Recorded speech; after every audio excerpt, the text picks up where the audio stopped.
Welcome back. I have joining me the long lost Kyle Gilmore, and I am your host, Bill Montoya. Lovely to see you again, my friend. Yes, sir. It is good to be back. I'm glad we could finally get you back on, and I know at some point we'll have to get Eric Pauley back on here to talk about the Pokes football season and how his first season as a sideline reporter is.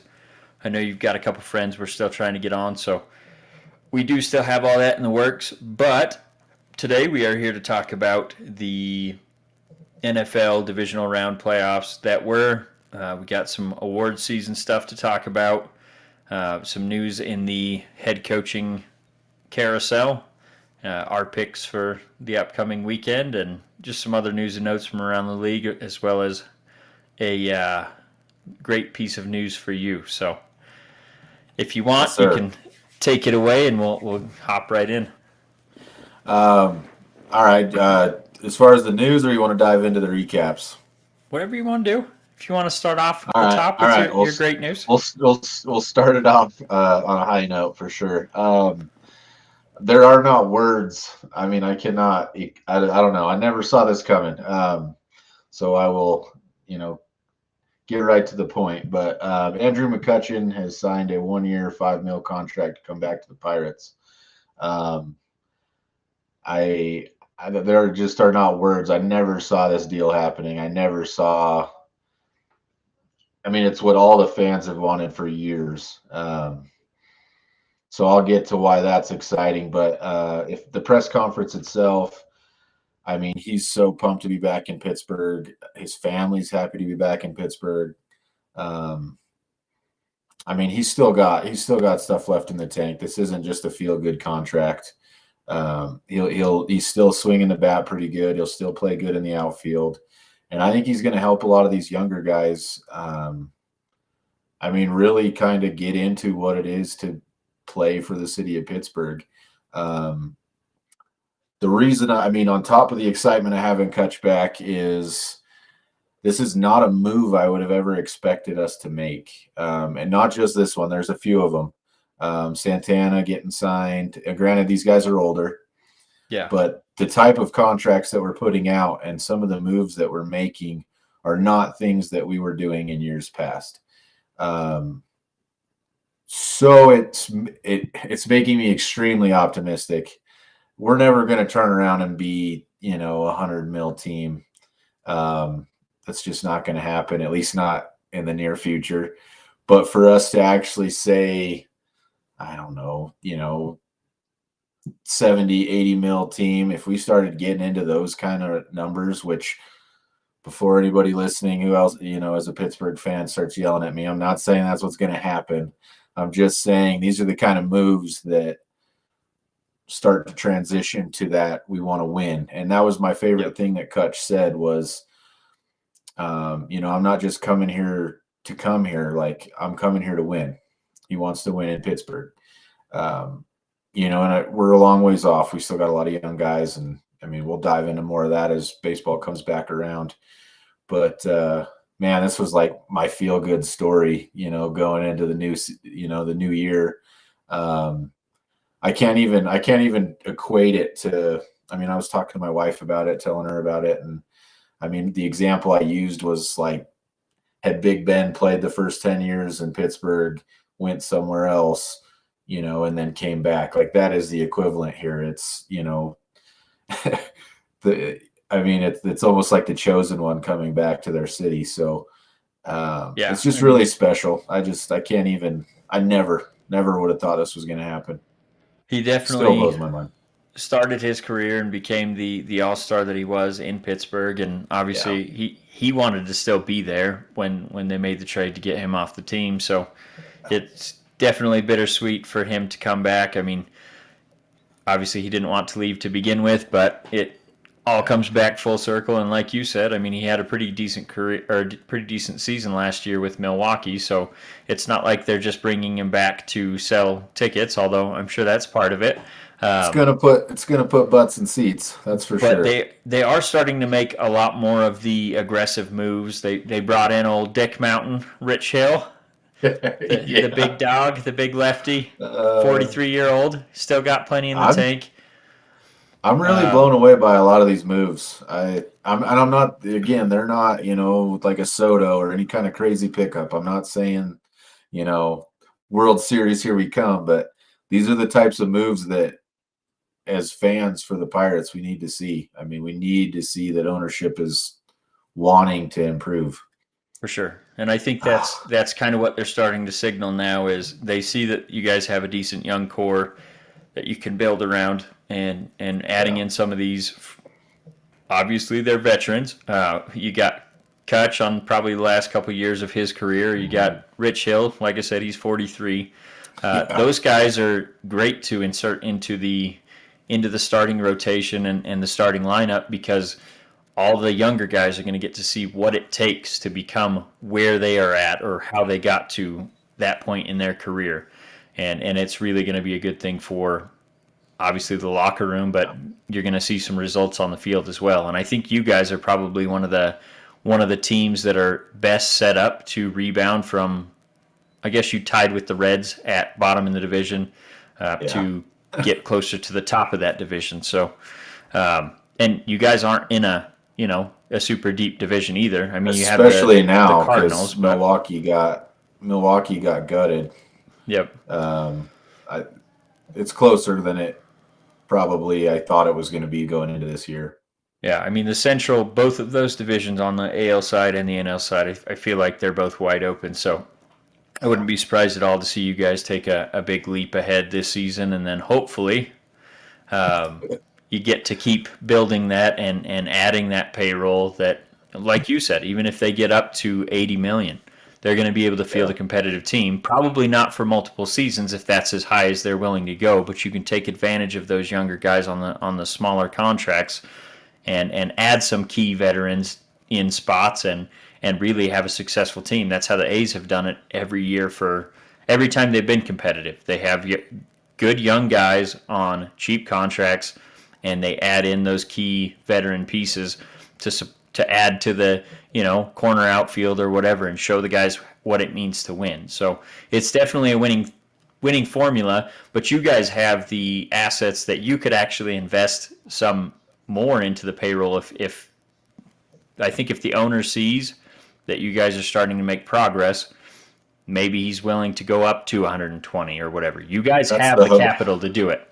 And I guess one thing I do want to mention before I get to my A's is just that the Padres had to cap season ticket sales because they've invested in their payroll, they've invested in their Yeah. roster, and now they can't do anything to keep tickets available. So it's showing owners that if they're willing to invest in the Yeah. product on the field, fans are going to want to come to the stands to see it. So, I mean, we've known this forever, but it seems like the owners want to just do the bare minimum to, make a dollar instead of, putting investment into it and maybe it doesn't pan out. But I feel like the rewards that the Padres are seeing right now from investing in their roster are unmatched. So, and now Agreed. some sad news, and my dad actually just alluded to it. Um, the A's traded Cole Irvin to the Orioles earlier today, uh, and he is probably I don't know, probably the veteran of our rotation at this point. Not that we have a lot of guys, and he's only been a pro for I think 3 years. But the last 2 years coming with the A's, and both of them were pretty impressive campaigns. And they traded him for Darrell. I'm probably going to butcher this name, but I feel like it's Ernaiz. And he is the 16th ranked prospect in the Orioles farm system. They do have the best farm system in baseball, according to like 3 different outlets. So getting their 16th best prospect is probably a decent return. But they also had to give up a developing bullpen arm as well, in addition to Cole Irvin to get this guy. So I feel like I don't know what they're trying to do. I know we have plenty of depth in the starting rotation, but not a lot of it is proven. So this feels like a salary dump, which I mean, I think he was only set to make like 5 million this year. So if that was you the guys, if that was the motivation of getting rid of him, it's just embarrassing. I don't know what else to say about it. I mean, I I got know nothing because you guys offloaded enough everything. salary. Yeah. I mean, there's no need to offload anything. If that's the motivation, then my God. Yeah, I don't know how much more you can strip it down to the bolts. In fact, I was reading an article yesterday that was projecting out. It was on MLB.com. I can't remember who wrote it, but they were projecting out the team's best players for every single team and what their wins above replacement would be. And for the A's, it was Ramon Laureano, which isn't surprising to me. I mean, he showed a lot of promise in his age 26 season a couple years ago. Had a really good season, but since then he's been riddled with injuries and also got a nice little suspension thrown in there. So, but he was rated to have a 2.5 wins above replacement, which, I mean, that's almost league average. And Yeah. that's going to be our best player. That's not projecting out well for our team. And I know the A's almost always outperform expectations, but if that's kind of the cap of what they think our team can be, it's going to be a rough season to come. And I guess just a couple other news items from the A's. They did not get or I guess Oakland didn't get the bond money that they were expecting to get for the project. So Howard Terminal is kind of, I don't know, I don't want to say dead in the water because I still feel like that's probably their most likely scenario, but I think it's probably now like a 51-49 Howard Terminal to Vegas. Yeah. And that's pretty rough. I feel like Fisher at this point, I mean, there's plenty of reporters for the A's, and no one knows what he's thinking. But there have been some swirlings that maybe if he's not going to get Howard Terminal built, he'd rather just sell the team because he's from that area. He lives in the Bay Area. He loves that area. So if he can't have his team there, then maybe he's finally willing to sell. I know Joe Lacob, the owner of the Warriors, is still interested in purchasing a Major League Baseball franchise. He was in the bidding for the A's before they sold to John Fisher, so definitely wish it would have went the other way. But maybe we can make amends and get it to Joe Lacob now. You've seen what he's done with the Warriors franchise and turning it around from the bottom of the NBA to now they are the most valuable team in the NBA. So, other than the Knicks, and that's mostly due to real estate. But I think that's all I had baseball wise. Obviously, we'll talk a ton more baseball as spring training ramps up. We're just over 2 weeks away from pitchers and catchers reporting, and then the rest of the team will follow up a week later, and we'll be in full blown spring training by March 1st. So, best time of the year, in my opinion. But it's coming. I'm starting to think that you are correct. It's definitely the best time of the year, especially when your football team's eliminated. But yeah, no shit. which is always for me. But so speaking of football, we'll move into that. I'll let you take it away on which matchup you want to kind of go over from last week, and then. Okay. I'm just going to dive into this one because it's the one I cared the most about. So we'll dive into these games from last week. I'm going to start with Kansas City and Jacksonville. Obviously, it turned out the way probably the majority of us all thought it would turn out with Kansas City winning. But I do got to say, I was pretty impressed. I thought Jacksonville, I mean, they hung with them. It was a game at least. I really like this campaign that Jacksonville put together, and I'll get into that a little bit later on too. But at the end of the day, unfortunately, Trevor Lawrence lost his first game on a Saturday ever. So it's an interesting stat line. But I guess that's all I took from it because Kansas City's Kansas City. I guess we basically thought that's where it was going to go. But I don't know. I just want to give props to Jacksonville. They were really fun to watch this year, especially late in the season. Surprised a lot of people, and I hope they can build off that because they're where they were to where they are now, especially coaching, locker room. I mean, it just showed. Yes, they lost that game, but I mean, it was hold your head high kind of thing, especially after that ridiculous game against the Chargers. Kansas City, they are who we thought they were, so to speak. But Yeah. I'm getting sick I'm of them. really I happy know for them. that. I know everybody is. But no, I think you're right. I mean, I think Coach Dougie P, he was just what Trevor Lawrence needed. That whole team, man. Yeah, the whole team. Yeah, I mean, he's not kicking his kicker or anything like that. Right. But no, you're right. I mean, and that's why he's in the conversation for Coach of the Year, and we'll get to that in just a little bit. But I did want to say one more thing about Trevor Lawrence on that game. And I know it got pretty televised once it got posted the first few times, but did you see the video of him after the game? So, I mean, they're getting ready to leave, and this is what I like about him. They lost the game. They're all hitting the tunnel. I think he was like the third player up the tunnel. So, I mean, I guess he missed two guys, but he stopped and waited at the tunnel and shook every single player and coach's hand on their way out. Win, lose, whatever, that's the kind of person. I mean, anybody who's listened to this podcast has heard me bitch and complain about Kyler Murray's and, these kind of people. This is what I'm talking about. This guy just lost the playoffs. I mean, he could have handled things very differently, but he's there thanking his guys for a hell of a season. If I wasn't already in that guy's corner, I mean, watching that happen, I will root for Trevor Lawrence, until he quits playing. I think he's a very classy kid. I'm happy for him to finally have some success. I mean, he was put in a pretty scary situation going to Jacksonville in the draft. Sure. And I don't know, just a really cool moment. And that's what I want to see out of someone who's leading my team. Well, and I think that's the difference between guys that, play football because it makes them a lot of money and guys that absolutely, they're there because of the relationships and because of the love of the game of football. And, that's the tough thing at the end of the season is you're never going to have that exact same team with the same coaches and everything year over year.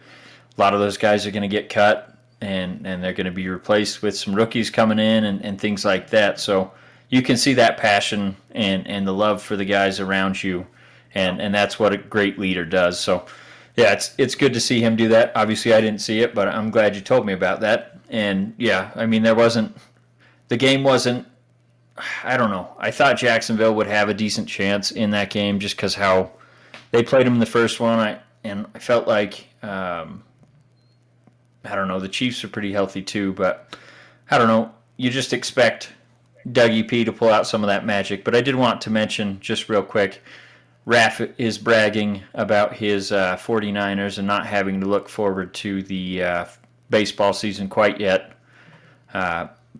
Benny said 49ers and the Chiefs in the Super Bowl are his picks. And then well, good, because I'm going to discuss Brock Purdy a little bit later. I hope he's listening. Oh, for sure.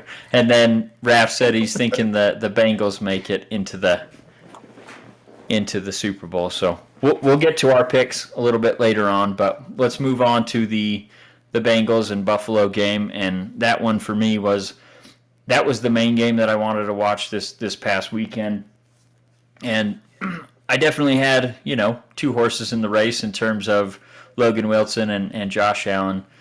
But I was definitely leaning towards Buffalo because I just love that team. I really do. Yeah. And I didn't expect it to go this way. I thought for sure Buffalo was going to win, at least by a touchdown. And obviously it never was really that close of a game. It started just the way the previous game that they had before the Hamlin injury canceled it. Bengals went down, scored a touchdown. Bills went 3 and out. Bengals were driving. Obviously the Hamlin injury happened in the last one, but in this one, Cincinnati, I think they scored a touchdown in the second drive in the divisional round. So, and they never really looked back. I think Buffalo only scored 10 points. Josh Allen and Stephon Diggs never really got in a rhythm. That first play that they had, Diggs had a step, and Josh just barely sailed it over his head, and Diggs from that point on was just frustrated. You saw shouting along the sidelines at each other, and I mean, anytime you see that, that's not what you expect from a team that has gone through so much this season and recovered and had that second seed. But I think Bengals definitely earned it. I mean, they absolutely dominated this game. Defense looked great, which I think the snow actually benefited them just because I feel like that nullified a lot of the passing game for the Bills, and the Bills don't have a rushing game. And that's something they're going to have to address in this offseason if they want to be a serious competitor. They need a number 2 wide receiver. Gabe Davis has shown up at times. Cole Beasley's cute. But, I mean, Stephon Diggs, if they're doubling him, you got to have a counter. Dawson Knox is nice at tight end, but when you don't have a running game and teams can just sit back on their heels and wait for you to throw it, I mean, Josh Allen's their run game, unfortunately. Yep. And I really do like Devin Singletary. I think if they get a better offensive line that can block for him, I feel like that's going to be a key to this offseason for them. And I think Singletary's a free agent, so maybe they go to the draft and get another running back. Maybe they bring him back. I really think, and I hate saying this because I absolutely want Josh Jacobs back on the Raiders, but if they put Josh Jacobs on that Bills team, that would be a dangerous-ass team. So anything you have to add to that matchup there? Other than Joe Burrow's a freaking stud. As much as I hate to say it. So I will say this. So I've been a bit of a hater on Joe Burrow. I told you, I mean, I think he's Joe Namath 2.0, and it bothers me, and I hate his flashy shit. But so now I'll get off my, my old man get off my lawn speech. But I got to say I was pretty impressed with him, not only through the Hamlin injury,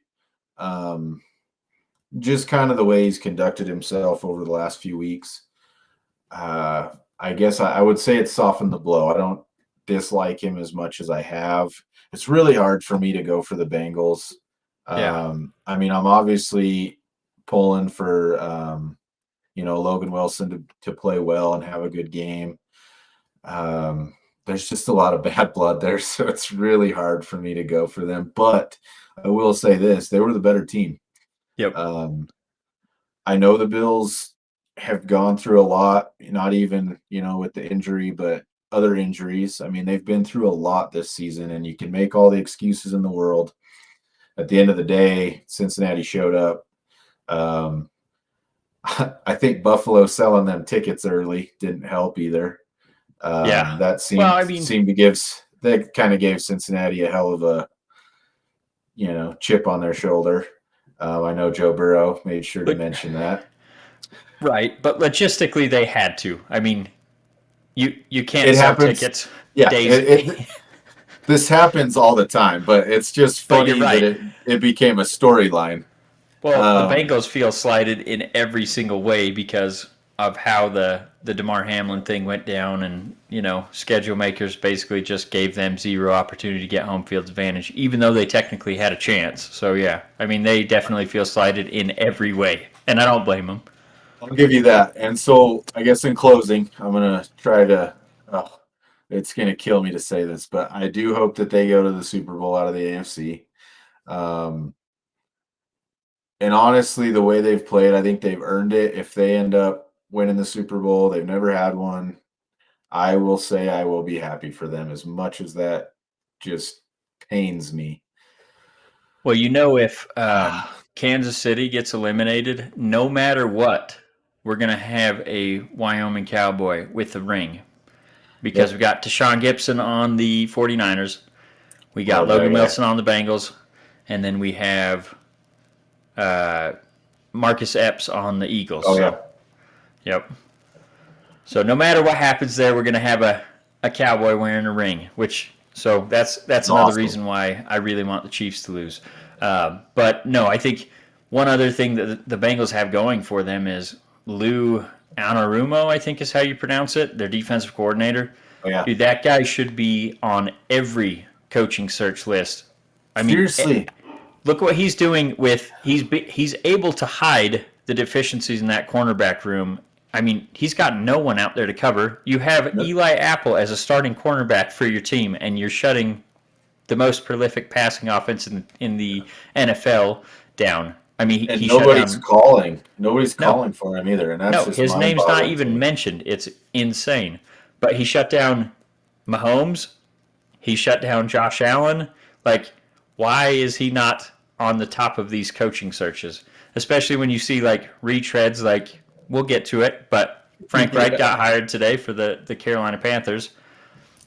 I just don't get it. But anyway, we'll get off that game so we're not talking about it for an hour. Yeah. The Eagles and Giants game obviously didn't go the way that we were hoping for. No. I love Brian Dable. I think he's an absolute stud of a head coach. Um, I'm excited to see what he does with the full offseason to make the roster what he wants it to be. They say they want to bring back Saquon. They say they want to bring back Daniel Jones. I don't know if they'll bring back both. Saquon's probably going to be the harder one of the two, but since he's a running back, you can tag him, and that's a lot lower number than tagging Daniel Jones to bring him back. So we'll see what happens with that. The game wasn't really much to talk about. The Giants were pretty much outmatched right from the get-go. I thought they would be a lot closer in this game. I did pick the Eagles to win this, but I was definitely hoping for the Giants. And I was just going to say, I think this is one of them days. I think this was Philadelphia on all cylinders. I think it's just a really. This is what I was worried about. Is I thought New York could hang with them unless Philly came out and played a perfect game, and it and they happens. did. Yeah. Teams do this every year, all throughout the season. They come out and just something's clicking, and my God, something was clicking. Yeah. I don't think they made a mistake the whole game. And No. honestly, the main reason I gave the Giants a chance in this is because I know Jalen Hurts practiced all week, but coming off a shoulder injury that he was to his throwing arm, I didn't think there was any way he was going to be at full strength, and he looked pretty much at full strength. So, yeah. God. Tough. So I think that's about as deep as we need to get in that game. I think it was like, 31-14 or something. Extremely lopsided. And the 14 came, I mean, that's not even a true indicator of how that game went. All that was late. Yeah. So that, obviously, we don't need to talk anymore about that one.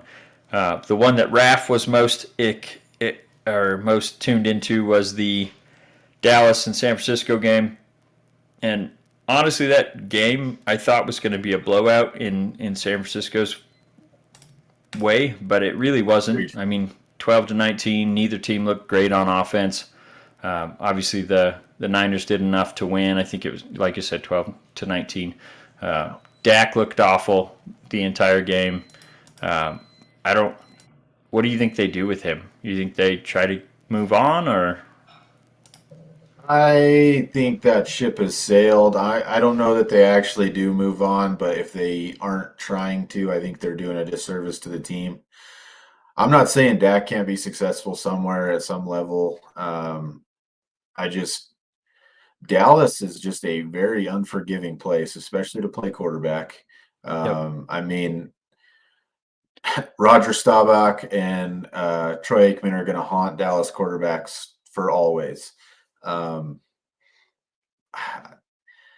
don't know. First thing I want to say is everybody's always hard on Dallas for the playoffs, and they've earned that reputation. But I do want to say before I dive into anything else, they played a hell of a game, especially on the defensive side. Yes, I realize the offense was atrocious, but nobody saw this game being this way. And they shut down San Francisco, considering what they're capable of. So to be fair, they deserve props because they are tore apart for their postseason woes, and rightfully so in the past. I get that, but I don't think that was the case in this game. Both defenses dominated the game. Yes, Dak. I mean, the offense let their defense down, but this wasn't like we show up and we didn't show up kind of game, which they've done in the past. It was a nitty gritty. They deserve some props. whether you're a Dallas fan or not. And Tony Pollard, probably their best offensive weapon. I still don't know why they even put Ezekiel Elliott on the field. I mean, I understand he's getting paid a ton, so maybe they want to at least try to see if they can revitalize his career. But I think at this point, the ship has sailed, and Tony Pollard obviously went out with a injury. I think it was late second quarter, early third, somewhere around there. And after that point, I mean, it was a really one-dimensional game. And outside of CeeDee Lamb, they don't really have anyone to throw to either. I mean, they've got that tight end, Dalton Schultz. He's pretty decent, but outside of that, I mean, their offense Yeah, but is... he's good. He's just not a game changer. I mean, he's not Travis Kelce. You know what I mean? Like, well, there's he's only not one of those. Yeah, that's one too many. But you're right. I mean, they need to add something, and it's crazy to me, being Dallas of all places, that has not been addressed more. Well, they had Michael Gallup, and he was great last year, but tore his ACL and came back this year. And I mean, he was a shell of himself. So I don't know if he'll be back better, healthy next year. But yeah, they definitely need to add if they want. Dak's not going to carry a team to the playoffs and through the playoffs. I don't think many quarterbacks can do that. So Dallas fans will probably hate me for this, and don't get me wrong, CeeDee Lamb has big play potential, and he's really good. But for me, I don't see him as a number one receiver still. I'm very much stuck in my ways. Like, my all-time favorite wide receiver to ever play in the NFL is Larry Fitzgerald. That is what I want for a number one wide receiver. And it's weird to me. We can't all have George Pickens. Well, I can get into this on another pod, but I feel like the league has gone away from that, and I don't understand why. I don't know if it's too hard to find. Whatever. Devontae We have Adams. a lot of it just seems like these smaller, speedier route runner is kind of taking over on these offenses. And granted, the offenses have changed a little bit, but I'll talk about this on another pod. To your point, I don't think CeeDee Lamb is even the answer. I think he's an amazing number 2 wide receiver. They need somebody that, I mean, is going to dominate a game. It all started with Freddie B and Cliff Branch and Al Davis. And everyone saw that and was just like, oh my God, we have to have this. But it's true. No, I think my dad just said that they messed up dealing Amari Cooper. And I think that's absolutely true, especially, I mean, they essentially dealt him for is what killed me. Yeah, they gave him away essentially just because of his salary number, and really $20 million for a wide receiver is pretty much the going rate now. So yeah, Amari Cooper in that offense would have made a huge difference when you don't have Gallup for a good chunk of the season and Tony Pollard goes out. At least you got a couple options out there to throw the ball. So excellent point, Benny. Anything else you want to break down with that one other than, I don't know, talk about Brock Purdy? Because, well, I was going to talk about this offensive rookie of the year down, and I can get into it a little bit more down here, but I just want to say he's looked okay. So in the 2 games I've watched, I didn't get to watch the first one. Who did they play first? Oh, geez. Who was the 7th seed? My God. I feel like this was Seahawks. Seahawks. Oh, yeah. Okay, so that game, I only got to watch about the first quarter. Obviously I went back and watched it, but that first quarter looked pretty rough for me. He was not on his game, I would say.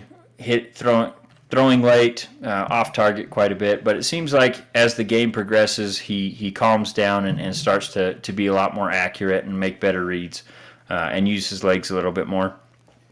Seemed to be the case against Dallas. I don't know that he ever really got in a good groove, though. And a lot of that's, you got Micah Parsons on the other side.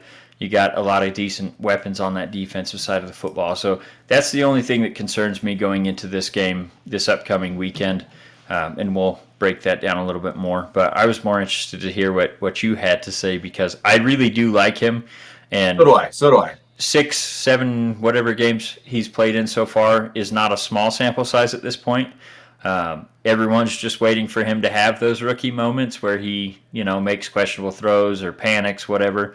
And the kid just looks like he's got ice in his veins. I obviously don't think he's the, next Joe Burrow or something yet, but he's All looking right. pretty good. He's looking pretty good. So I will start with that as well. I actually really like him. I think his story's awesome. Mr. Irrelevant, you know, we're talking about, Lance and Garoppolo beginning of the season, and then let's just be honest, he's had the better games than anybody really. So that's going to be an interesting storyline moving forward, obviously. But in my defense, so before I get going, Rap's got his popcorn ready. they poked the bear on this one. So this storyline has come up a lot recently, comparing Brock Purdy and my boy Kenny Pickett. So yes, Oh, I'm extremely biased, but this comparison, because I keep seeing it, is just really starting to piss me off. It's the most ridiculous comparison on the planet. Brock Purdy has played some great games. No, I'm going to say good games.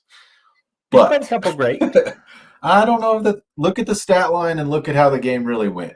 That game's not flowing through Brock Hey, Purdy. hey, those little screen plays to Christian McCaffrey go as 50-yard passes. So So this is my point: is so that Niners team is stacked. No one can argue against it. That Niners team is a pretty safe place to put a quarterback. for Let's just sure. say. Um, so I'll say that, and then obviously Kenny Pickett's, you know, inductee into the NFL was not, the smoothest with the controversy, and they threw him in middle of the season when we thought the season was lost. And I'm not saying that Kenny Pickett should be offensive rookie of the year. What I am saying is all of the news outlets and the podcasts out there that are comparing these two, it is apples to oranges. And unless you put these two on the same team and let them sling it, comparing, it's just an asinine comparison.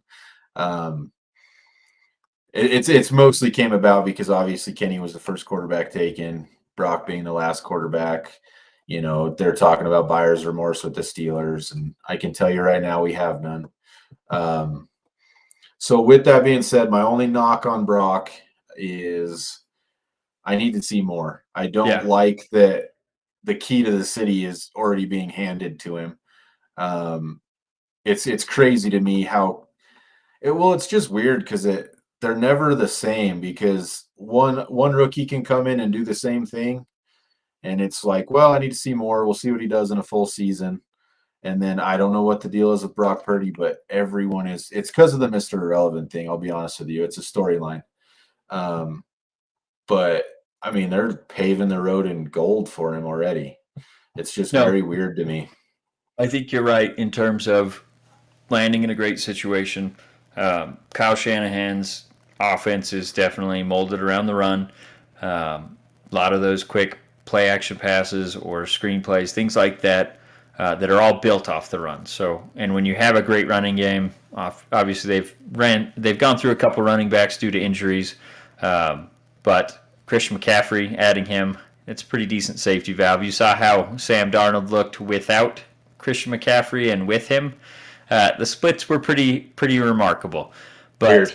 but no, I think we need to see more for sure. He's got a number one defense behind him, a great rushing game, great play designs. George Kittle, Debo Samuel, Christian McCaffrey, and Brandon Ayuk, and on and on and on. Trent And to Williams be protecting clear, him to be clear, I'm in his corner. I wish him for success. I sure. think it's awesome. I mean, that's the dream, seventh round pick, come But in and play. But this is the winning formula. I mean, you get a quarterback on a rookie contract, and you can build every corner of your roster because you're only paying a guy, X amount of dollars. the only thing that is a downside of that, though, is so say he has a couple successful years, the Niners better pay him soon because he Well, doesn't have that fifth year, and yeah, somebody will take him. they're not eligible to extend Oh, I until realize. after I just 3 mean, years, but yeah, right. Yeah, it's going to be sooner than later. And Raph's saying he's done more than my boy Jimmy G, and I don't think we've seen a ceiling, which I Okay, so agree. I don't know that I But agree. We don't but know. It's all unknown. hang on. I still want to talk about Kenny Pickett because Let's do I it. feel like the job that he's done is very impressive. I mean, Mitch Trubisky definitely dug a hole there for him. You guys were eliminated from the playoffs, 9 weeks into the season, according to everyone, and right down to the last game. I mean, I still feel like you guys should have been the 7 seed over the Dolphins because obviously I the mean, Dolphins. Go I'll ahead. be a realist for you. I mean, I thank you for that. That makes me happy to Well, hear. you guys had a Um, team. yeah, but there was too many games during the season that we made our own dumb mistakes and gave away. Right. Um, But if you're, I I mean, if mean, you're, some close games. that's where I wish, like, for the tiebreaker, they would do something like last 6 game record or something like that. Because the Dolphins didn't win a game. I think they lost 7 in a row to the end of the season or something like that and still snuck into the playoffs 6 games in a Uh, row, something like that. You I'll, guys won like went 5-2 or something like that. And a yeah. lot of that's Tua being injured, but like obviously they played without Tua against the Bills, and if they had him, maybe they win that game. Maybe you guys upset the Bills in that game because you have a full team. And that's the frustrating thing for me. And what Kenny Pickett was able to do in his limited time. I mean, he's already Especially got those last 2 games. got a great connection with all of his offensive weapons. Offensive line is not great around him. Defense is good. Although I think you guys struggled against was it the run or the pass this year? I can't This is remember. what kills it. We need some cornerbacks, but Yes. we Okay, can so you dive guys into struggled against that. the pass. Yeah. So yeah, I don't know. I'm excited to see what Pickett does. I'm excited to see what Brock Purdy does. But yeah, I mean the jury is still out on both of them for I sure. guess to my point is everybody should just be happy for any of these young men having success. It Yes. doesn't need to be this or that. The one thing I'll say to your point though is I always say it about other teams. We were relying on 3 other teams to lose games that last week. So that's on us. Would I love to have been in the playoffs? Sure. I mean, I still, with the way we started, the fact that Tomlin still doesn't have a losing season, that was a good enough finish for me because, like I talked about, the future is what I'm looking at, and right now I'm feeling pretty damn happy about the young guys on that team. For sure. So I'll leave it at that. All right. So now we can get into award season. And do you want to just go like the order we have them listed here? I like it. Okay. So starting with most valuable player, we've got 5 finalists: Josh Allen, Joe Burrow, Jalen Hurts, Justin Jefferson, and Patrick Mahomes. So from those 5, who do you have as your MVP of the league? So I really, up until here really recently, this would have been a no-brainer for me. I would have been Josh Allen all day because for me, I don't like the way the most valuable player is ran a lot of seasons because to me, it's not necessarily numbers. It's not necessarily any of that. It's literally like for the Steelers, I would use TJ Watt as an example. If you look at the win-loss record when he's on the field and when he's not, he is our most valuable player. There's just no argument around it. So for me, I really want to put Josh Allen because I think that Bills team, out of all the playoff teams that were left, has less weapons than anybody else, and it showed. Josh kept him in a lot of games and kept things moving and hid a lot of the deficiencies of that offense, especially through the injuries. I wanted to go Josh Allen. I'm biased. We love the guy, but and again, this is going to pain me, especially here late. It's the same thing they did last year. I'm actually going to give my nod to Joe Burrow. What he's doing and how he's carrying that team. I mean, it's who you want. That's what you want to see at that position. I don't think they could do any of what they're doing without him. I'm sure they got a lot of talent, but he's what brings that offense together and what keeps them clicking. So, And as much as I hate some of his persona, it's also kind of one of those things that drives the team and gives them that chip on their shoulder. So I don't know. I'm going to go Joe Burrow. Yeah. And probably up until last couple of weeks, I was going to go Patrick Mahomes. Um, I definitely think the argument could be made for Josh Allen, but I think, especially in the last, I don't know, 6 games of the season, he had like 4 turnovers in the red zone. Started turning the ball over a lot. I think he went through a stretch where he had like 12 turnovers in 6 games or something like that. Was close to the top of the league in interceptions this year. Had quite a few fumbles right towards the end of the season. So while he's still, I mean, I think 8 weeks into the season, he was still responsible for every single touchdown that the Bills had, whether it was rushing or passing.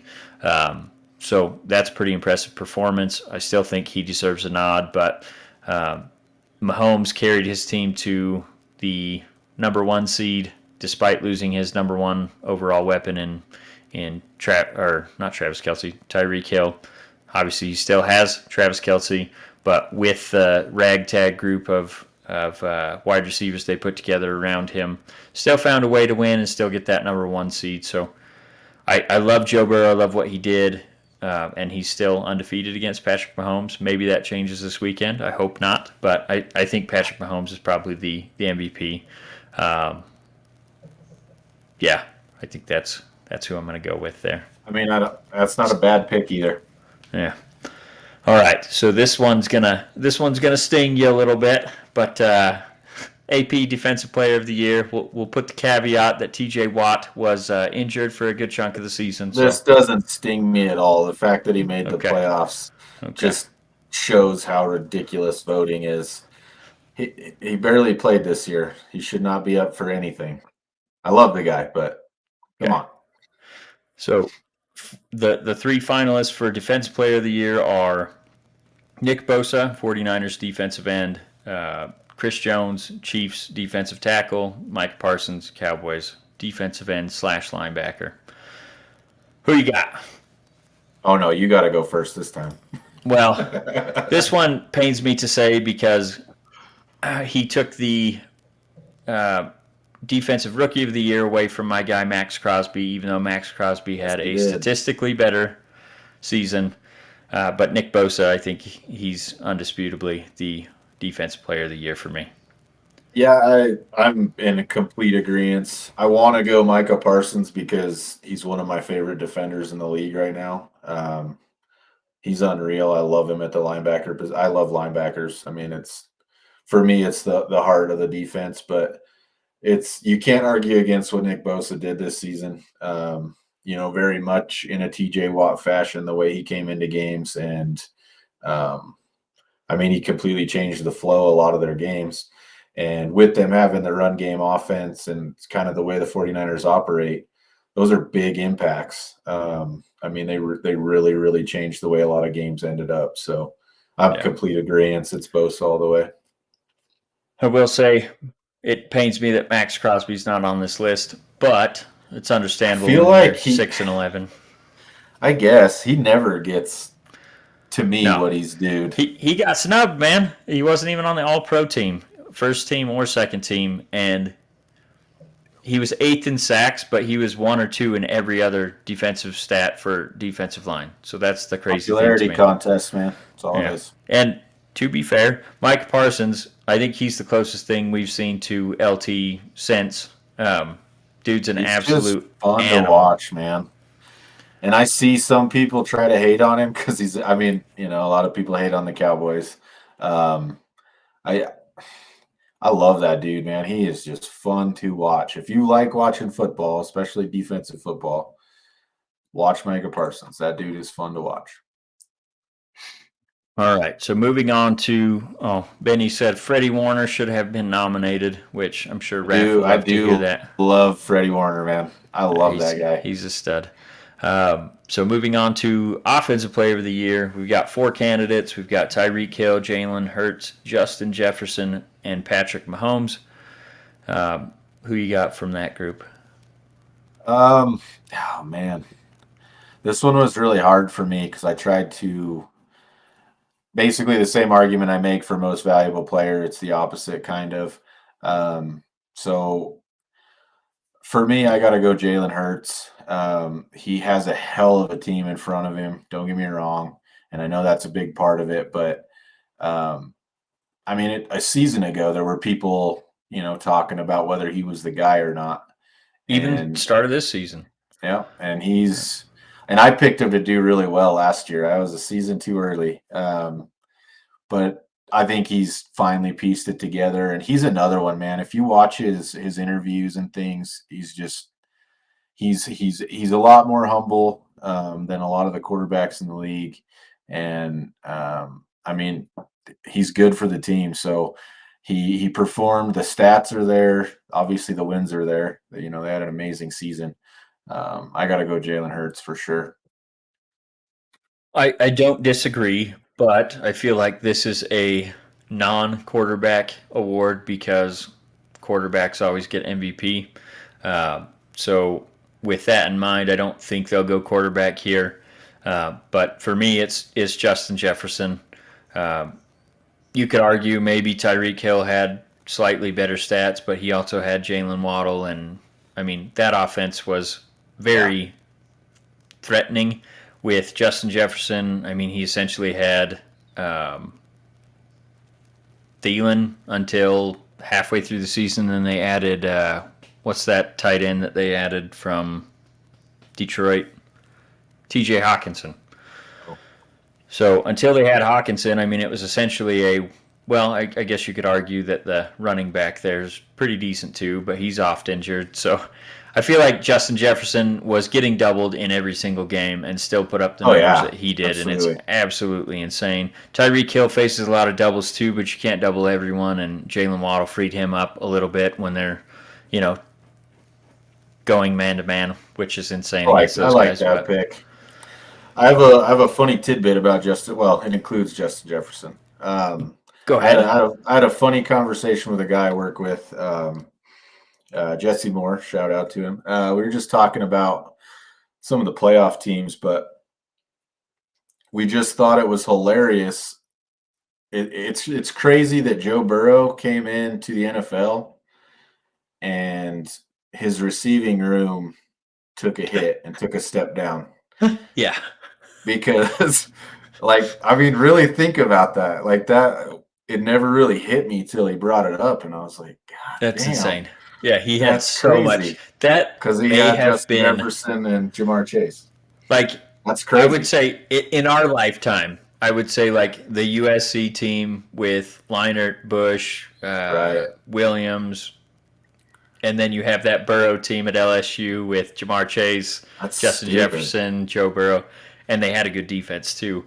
It's insane the amount of talent that was on that roster. So of course they won a national championship, but you're A right. little bit off topic, but I was just Well, like, wow, the that sad is thing is, crazy. I still think the Bengals have like the best three wide receivers in the league.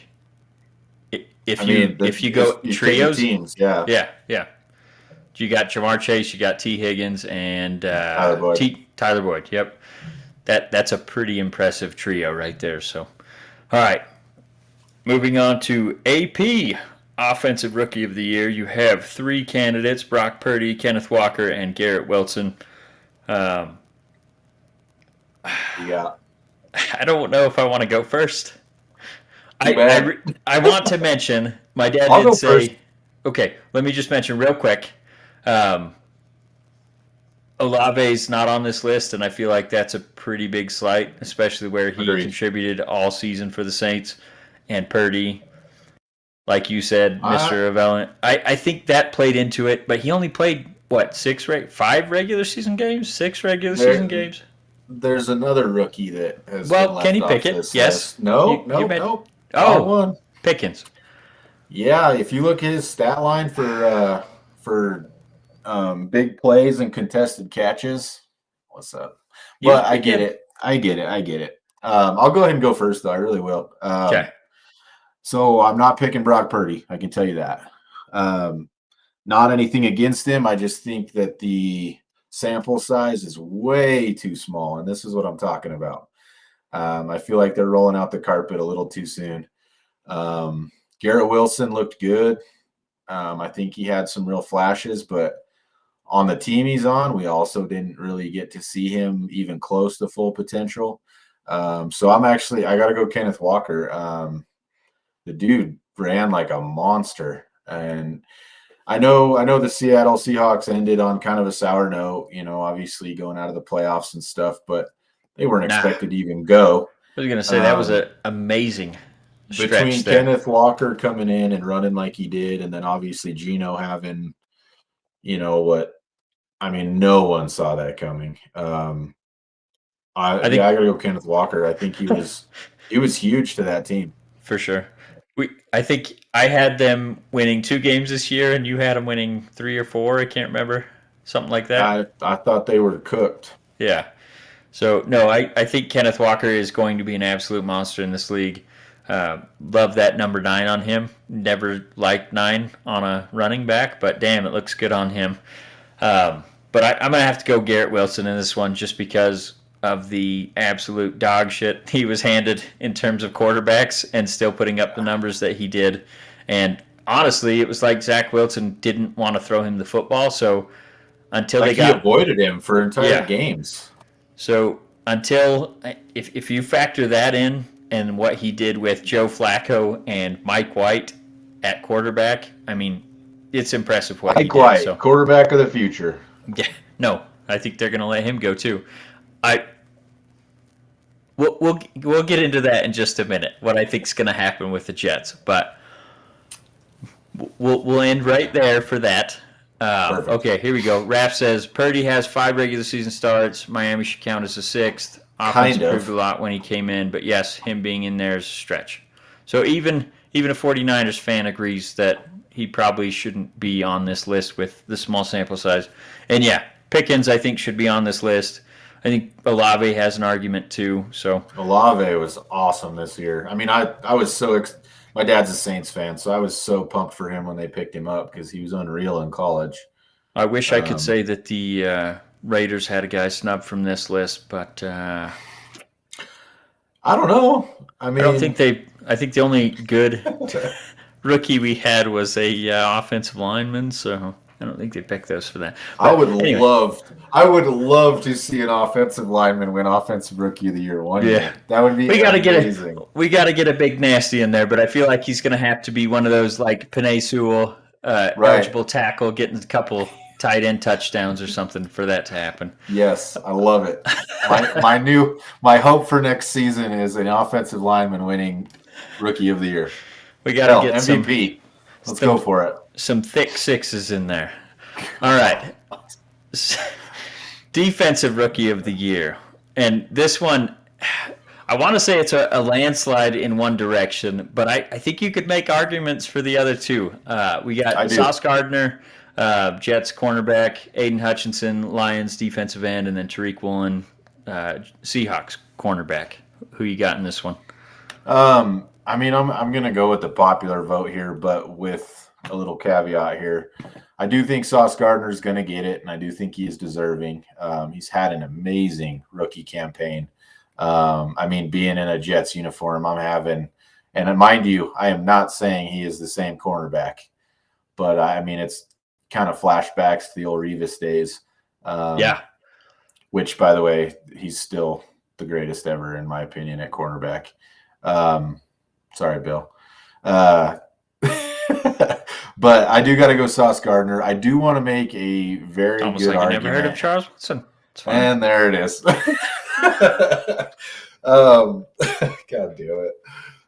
I do want to make an argument, though, Aiden Hutchinson. The reason this was close for me is because I'm a big believer that just like you can't have an offensive lineman win Offensive Rookie of the Year. You can't weigh positions the same. A cornerback like Sauce, he's going to shut down one side of the field. Someone like Aiden Hutchinson, I mean, he changed the tempo of games completely. So I wanted to go Aiden Hutchinson, but Gardner had a good enough season that I do think he takes it. or we could go back if you want to go to the original 2-4. Willie Brown. Like, come on, Kyle. Wow. Jesus. Just gonna say it's fine. You're a young cat. Didn't watch the old Raiders. It's fine. I'm No. telling you right. I'm telling you right now that he doesn't have a step on Revis. I'm sorry. Okay. So I'm in agreement with you. It's Sauce Gardner, but I feel like Aiden Hutchinson had 3 picks as a defensive end, had a bunch of And they sacks. were impressive plays too. Yes, like the guy is an absolute freak at defensive end. So I love everything Aiden Hutchinson did. I think he absolutely deserved to be in this conversation. Tariq Woolen had more interceptions than any cornerback, I believe, in this season. But Sauce Gardner was the proverbial shutdown quarterback or cornerback. You put him on the number 1 receiver and shut him down, or you put him on the number 2, have cornerback from the other side and a safety bracket the number 1 receiver, and he'll take care of business. Most quarterbacks stopped even looking his way probably 6 games into the season, so that's going to account for some of those interceptions not being up quite to what Tariq Woolen had. But Tariq Woolen was also one of those guys I mentioned the Raiders should draft, I will say. Granted, they traded for Devontae Adams, so they couldn't get him. But, Sauce Gardner, excellent season, but definitely want to give props to Aiden Hutchinson and Tariq Woolen as well. Also, AP. another player. Oh, go ahead. What were you going to say? I was just going to say also another player that I do not like how flashy they are. Sauce Gardner. Yeah. Put the medallions away, sir. If you haven't been to B Dubs, he does have a sauce for the boneless wings. He does, and it is fantastic. So tip of the cap to I have not tried it for the sauce. Moving on to AP Comeback Player of the Year, and this one was tough for me, real tough. I can't wait to hear this. You want me to go first? Well, sure. Okay, I'll read the candidates. You got Saquon Barkley, Giants running back, Christian McCaffrey, 49ers running back, and Geno Smith, Seahawks quarterback. You could argue that Christian McCaffrey, but he's always hurt, so you feel like that's almost expected for him to be in this. Saquon Barkley he came back looking like the guy that he was before his injury, so that's very impressive. But I feel like Geno Smith, 7 years since his last starting job, coming back and having the season that he did, elevating the Seahawks to a playoff contending team. Yeah. Really, I think he broke every single record that Russell Wilson had as a quarterback of the Seahawks. Yeah. Obviously, he had one more game than Russell Wilson did, but I think everyone writing that team off, saying how garbage they were going to be, including me, including you. I just feel like what he did was very deserving of that honor. So I'm going to go with Geno Smith. Okay. I'm going to start with Christian McCaffrey because I don't think he should even be on the list, and it's not a knock on him. My issue is to have a comeback year. You should have this, obviously a good year through adversity, that kind of stuff. But to change teams, obviously you weren't having that great of a year early on. I don't know. It doesn't sit well with me because he went to a quote unquote powerhouse. I don't know if powerhouse is the right term, but they're stacked. So I don't know. It doesn't quite resonate with me the same as the other two do. I wanted to go Geno Smith. I really did because, wow, he really, no one thought he was going to do what he was going to do, especially with the Russell Wilson drama and, to see Russell Wilson struggle like he did all season and Geno Smith kind of thrive and come into his own. It was very fun to watch. But I got to go Saquon Barkley. This is what everybody was waiting for season after season after season. I don't know. I was pretty impressed. I thought he was going to come back and have a good season, but I didn't think he was going to come back, especially those that first half of the season, those games were ridiculous. I mean, he was running like a man possessed. And I mean, I told you I got a soft spot for the Giants, so Yeah. I gotta go Saquon. Yeah. And Raf has a great argument in terms of how the 49ers were performing before McCaffrey showed up.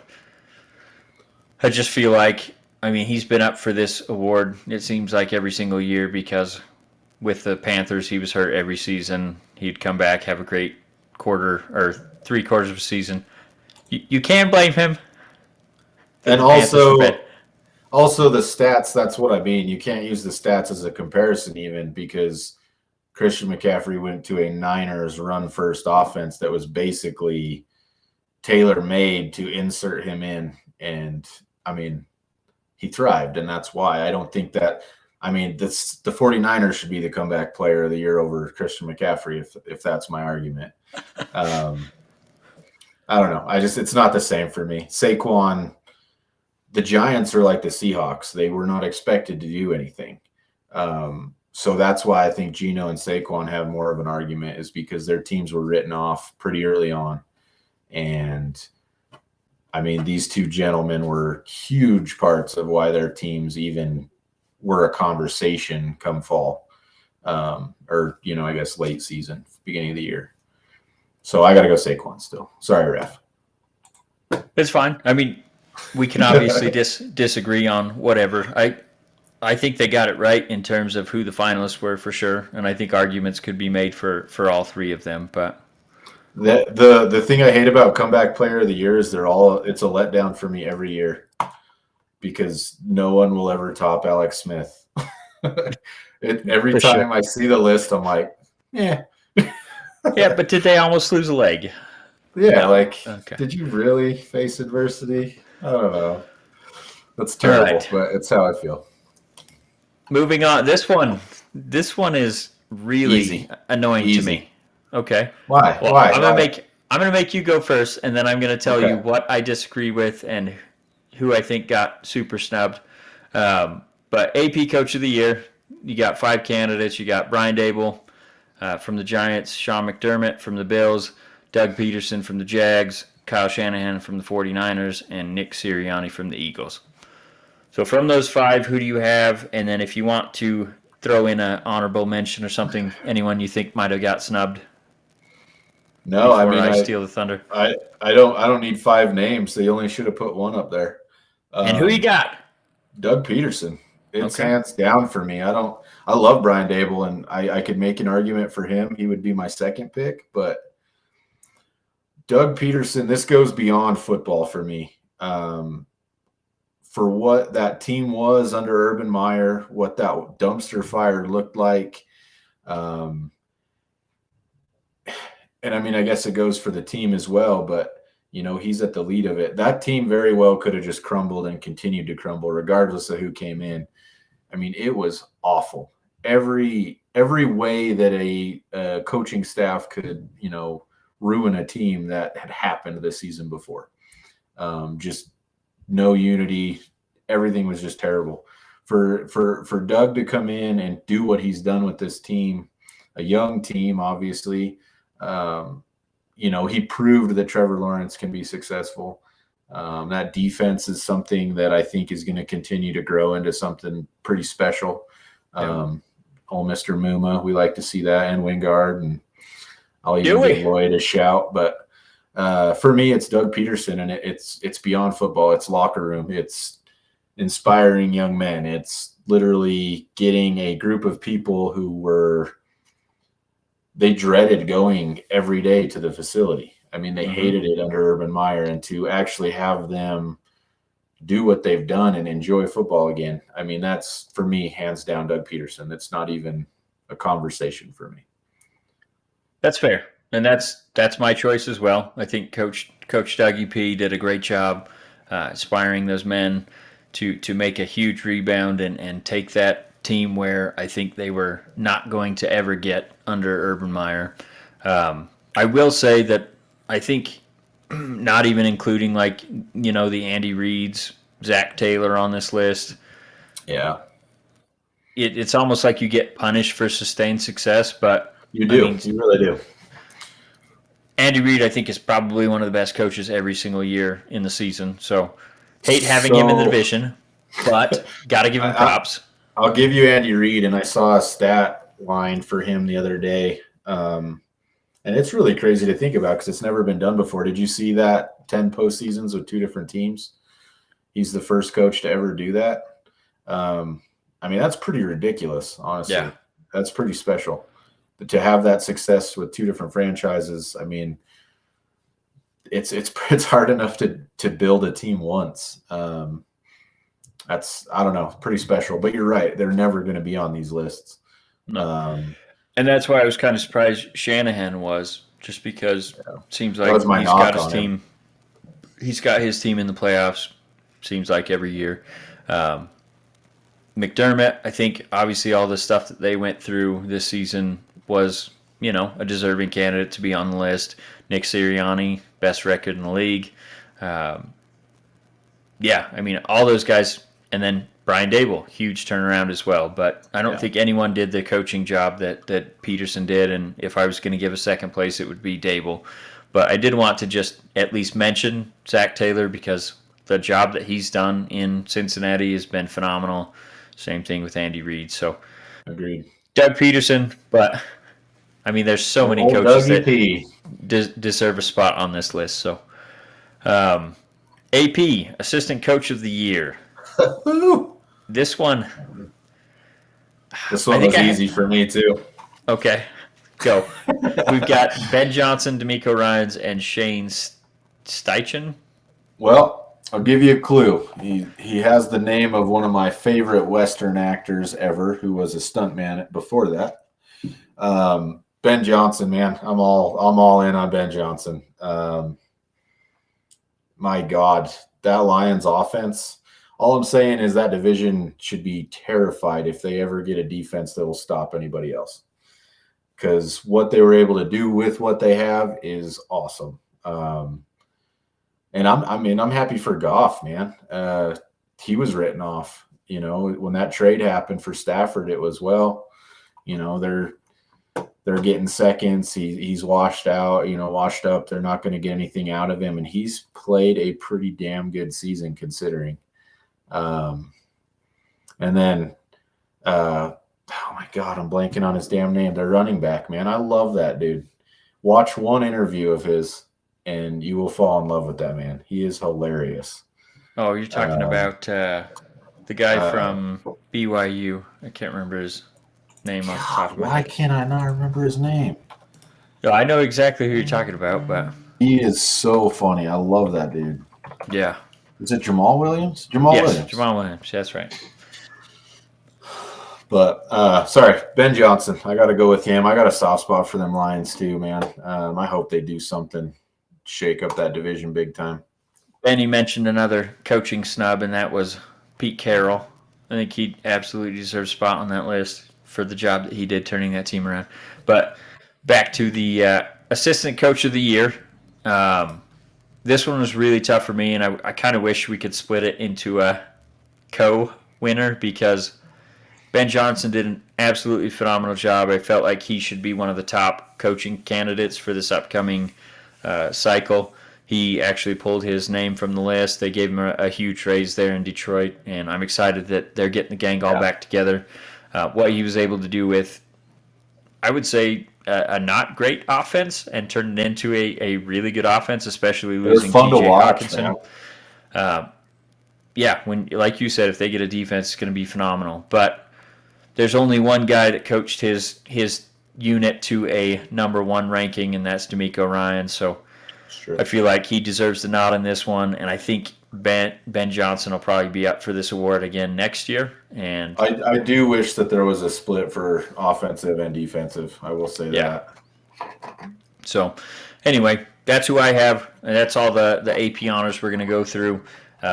You heard our picks, so let's go into just news and notes around the league real quick. We'll mention a couple quick Cowboys basketball notes, and then we'll call it. But as we mentioned at the top, Frank Reich was chosen as Carolina's new head coach. What do you think about this? I want to hear yours first before I taint your view because I don't know, man. I think it. I feel like this is one of them moves out of familiarity. Like he played for him back in the day, and that's the only thing I can say for him. Considering what's out there and what should be available, it makes literally no sense to me why anyone would, especially them. They need somebody that is going to change a franchise. I don't know. I don't know. I feel like they would have been better off running the old regime for another season, giving them a little bit more of a chance than starting over and turning the reins over. Like, I don't know. I'm not impressed. I don't understand it. yeah, Like we talked earlier, the amount of coaches, coordinators that have impressed this season, and no one's even attempting to get some of them. It just, I was baffled. I got nothing. So this move to me, like you mentioned, Frank Reich was the very first quarterback to ever play for the Carolina Panthers as their expansion quarterback. So there is some familiarity there. He still lives in that area, so I'm sure that had something to do with it. I'm sure he has a relationship with David Tepper, the owner of the team. But this seems like it seems like the Raiders 2.0 with the McDaniels hire from last season. All the players, coaches, fans were pounding the table for Rich Bisaccia. Instead, they went the McDaniels route, and we'll see long term. But at least first season, obviously, we went from 10-7 to 6-11, so that's not great. And I think that's kind of how this is going to go with them going the Frank Reich route instead of Steve Wilkes. And they can say whatever they want to say, that they wanted to go with an offensive coordinator or offensive-minded coach. They've only gone with defensive-minded coaches their entire existence. So maybe there's something to be said that, they want to go a different route. Steve Wilkes is a defensive coach. But when you saw the change in that team when he took over, Seriously. there's just no comparison. Matt Rule, great guy. Loved having him on the podcast for Bussing with the Boys, hearing what he's doing in Nebraska. I think he's going to be great as a college coach, but I don't think his personality really meshed with the NFL. And you could see Steve Wilkes. He was a leader of men. Went 6-6 after Rule went 1 Exactly. You don't remember. whatever. Yeah. So I don't understand this move at all. Frank Reich, I really think he is a bright offensive mind.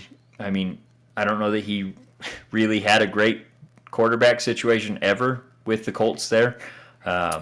He came on right after the Andrew Luck retirement, I believe. After they fired Jim Caldwell, so they had a very aging Phillip Rivers. They had Matt Ryan. They had Carson Wentz. Obviously, none of those moves worked. Sam Ellinger. So coaching success is often tied to quarterback play, and I think Frank Reich was probably the victim of that, but I don't know. He's just coming off getting fired this past season. So it's very surprising to me that he is at the front of the head coaching hiring line. I think they struck out on Sean Payton and kind of panicked and said, what can we get that's an offensive coordinator or offensive mind? And this is just, like I said, it's baffling to me. I don't know what else to say.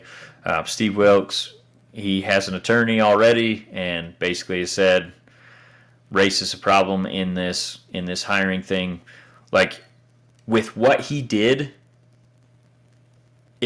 let's say he wins 2 more games, he goes 8-4. Does he keep the job?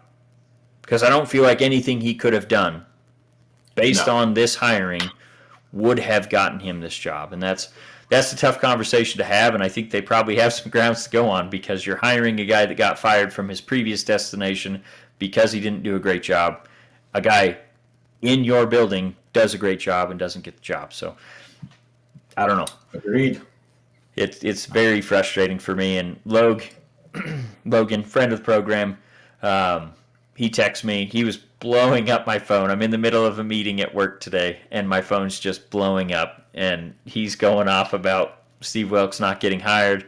I can't look at it until 30 minutes later when we actually take a break from that meeting, and I was like, oh my God, this can't be real. It doesn't even make sense. So, a I don't know. Carolina Panther fan, Logan, not thrilled. I will say Steve Smith, longtime Panther great, wide receiver from out of University of Utah, all-time Panther. He's excited about this hiring, so I guess we'll see. But I just feel like Wilkes probably would have been the better choice, even if you just give him a 2-year extension or something like that, see how it works out, and then go from there. Like we've talked about with Bisaccia several times before. Yeah. So we won't go into that and beat it to death. But moving on from that one, we did have a former head coach get a job, and that is Nathaniel Hackett. They hired him as the offensive coordinator for the New York Jets. What do you think about this move? I just think that Nathaniel Hackett went out of the pan and into the fire.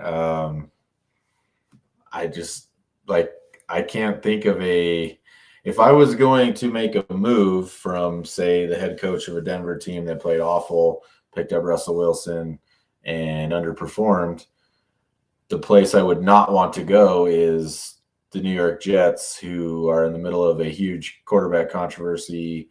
I don't know. Well, and it's underwhelming, I guess. We'll see.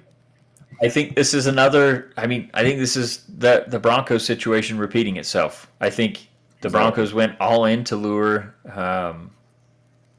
Rodgers away from the Packers, and hiring Hackett, who Rodgers has spoken highly of his entire career, essentially, or I guess the last 5 years, 6 years, whatever it's been, when they were working together. And I feel like it's just another ploy to get Aaron Rodgers to come to the Jets, which there are some swirling rumors by sources from the Packers saying they are willing to trade him away to an AFC team, not willing to trade him into the NFC. So I feel like that's the ploy. But if you strike out on Rodgers and don't make a trade for him, well, then you have a offensive coordinator that obviously didn't work well with Russell Wilson. Not that I know anyone could work well with Russell Wilson at this point. But, I mean, let's say you strike out on Aaron Rodgers. What's your next move at quarterback? Robert Saleh's already said he's very interested in bringing in a veteran quarterback. So, of the ones available, I mean, you've got Tom Brady, Derek Carr, Jimmy G. I don't know. So, what's the move if you don't get Rodgers? I don't think it matters. It's the Jets. Who cares? Sorry. But I do think it is weird, though, if Aaron Rodgers did end up a Jet, just because of the Brett Favre angle. And, I mean, I realize Minnesota was mixed in there, too, but that would be weird. Just saying. But I guess if that's the idea is to get Aaron Rodgers and then you don't get him, God, I don't know. I guess make a move for Tom Brady. I don't know. Yeah. And I think that's probably what they're trying to do. There's been a lot of rumors flying that they're very interested in Derek Carr as well. I think Derek Carr would work out well there, but I think in order for him to work well, you would have wanted to pair him with Greg Olson, his former offensive coordinator with the Raiders. That would have made a ton of sense. Bisaccia also interviewed with the Colts, I believe. So maybe that's a pairing where Gus Bradley's already there in Indianapolis. You get Rich Bisaccia as head coach there, and then you bring in Gus Bradley as the offensive coordinator. You have Gruden's entire staff there. Derek's already comfortable with those guys, loves those guys. Maybe that's his landing spot, but I don't know, man. I feel like the Jets are really close to being a quarterback away with the defense that they have and some of those offensive players they drafted. Breece Hall. We just talked about Garrett Wilson. They have some really good talent on both sides of the football. If you get a quarterback, I mean, that could be the Matthew Stafford to the Rams type of situation. So The only thing that would concern me with Derek Carr going to the Jets is, let's say the clock turns to November, games start to get a little bit chillier. What happens up there? So That's true. I don't know. I really feel like they could be in that conversation even if they miss out on Aaron Rodgers. So we'll quickly move on. I just wanted to get your opinion on Cincinnati and Kansas City, who you have, and then the San Francisco and Philadelphia game coming up this weekend. Who you got in those games?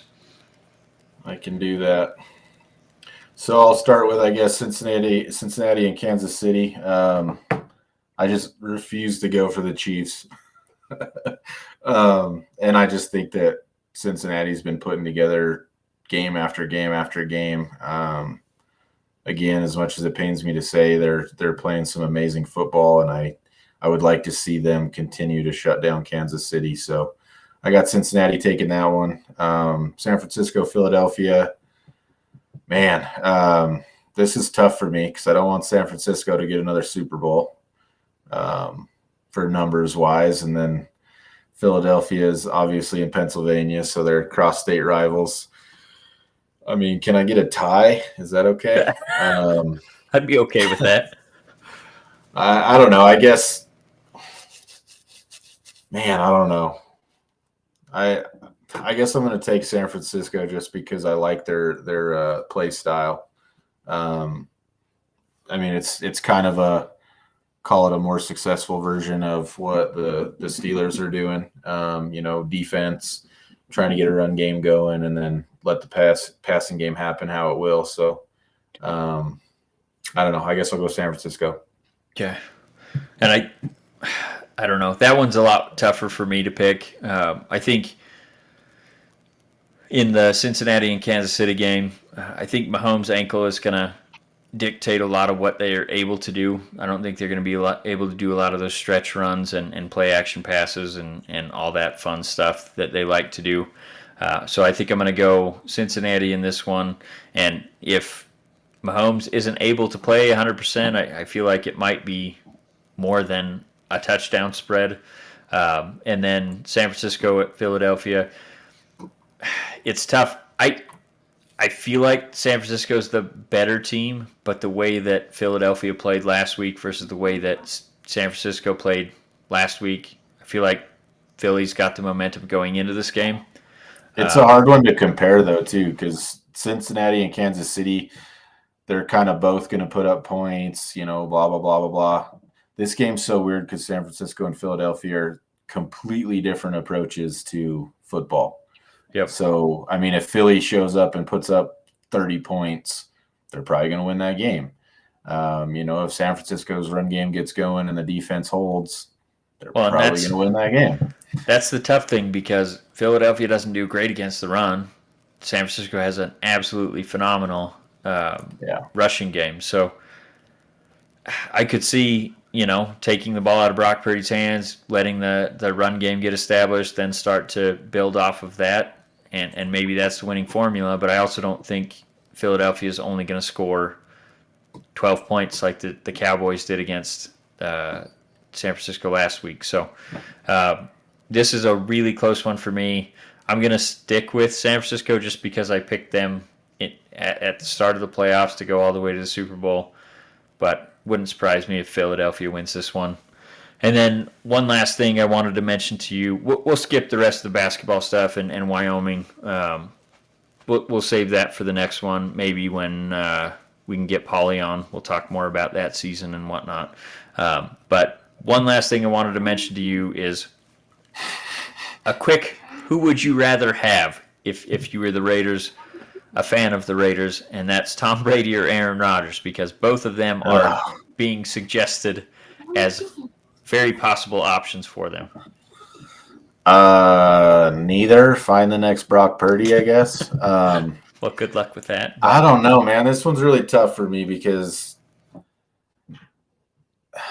so this season, Tom's kind of been, not necessarily good for the locker room. We've seen a lot of tantrums. We've seen a lot of sideline stuff. Aaron Rodgers has not been good for the locker room for many seasons. At the very least, a distraction. I don't know. This is really hard for me. I mean, I guess just for the sake of, at least getting a few more seasons out of him, I would say Aaron Rodgers. I think Tom Brady's, we're finally seeing the decline. Oh man, I still stick with neither, but if you're going to make me pick, I'm going to go Aaron Rodgers. Aaron Rodgers, I guess. Okay. So I like that, but I will say Aaron Rodgers is going to take probably a first round, probably our number 7 overall pick, and then he's also going to take probably Darren Waller to get him.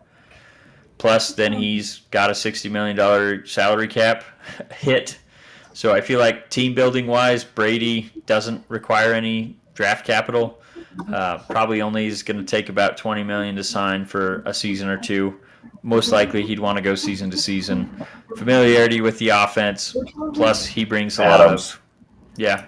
Well, that's the other thing for Adams. You've got Rodgers' connection with him already. So I don't know. Of the two, I will say Brady is probably my my pick, just because you don't have to give up the capital and Darren Waller. But I don't really know that either of them are my favorite option. I think if we could get C.J. Stroud, even if we have to move up to the number 5 pick to get him, I think that might be the play.